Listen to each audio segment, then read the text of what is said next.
Hello కుషికిన్ James, how are you all? ఈ రోజు నేను మీ ముందుకు తీసుకొచ్చిన క్వశ్చన్ అయితే ఒకసారి చూసేద్దాం. చూడండి, in which case the energy released is minimum. ఇచ్చిన వాటిలో ఎనర్జీ ఏ కేసులో తక్కువ రిలీజ్ అవుతుంది అనేది అయితే అడుగుతున్నారు.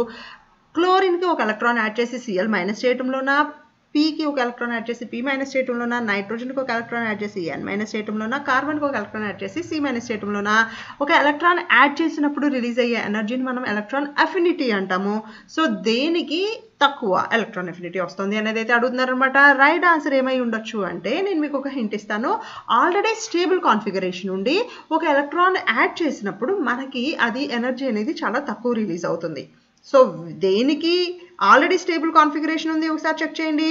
క్లోరిన్కి మనకి 7 ఎలక్ట్రాన్స్ వ్యాలెన్సీలో ఉన్నాయి అండ్ ఒక ఎలక్ట్రాన్ తీసుకోవడం వల్ల అది 8 ఎలక్ట్రాన్స్ వస్తున్నాయి వ్యాలెన్సీలోకి. సో ఇది డెఫినెట్గా స్టేబుల్ అవుతుంది.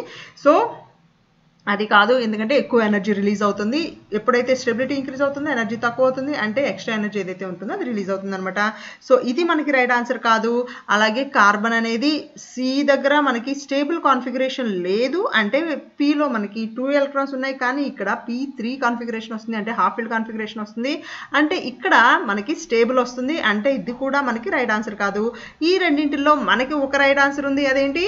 ఇక్కడ సైజుని కన్సిడర్ చేసుకోవాలి. సో సైజ్ కన్సిడర్ చేసినప్పుడు నైట్రోజన్ నుంచి మనకి మినిమం ఎనర్జీ అయితే రిలీజ్ అవుతుంది అనమాట.